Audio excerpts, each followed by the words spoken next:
జీవితమొక పయనమని గమ్యము తెలియదని తెలిసిన ఈ మనిషి పయనమాగదు.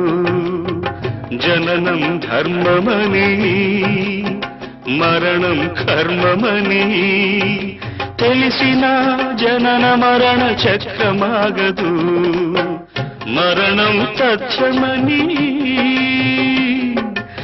ఏ జీవికి తప్పదని తెలిసిన ఈ మనిషి తపనాగదు.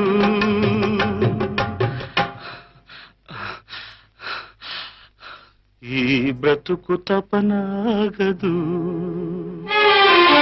ఆగదు ఏ నిమిషము నీ కోసము, ఆగితే సాగదు ఈ లోకం.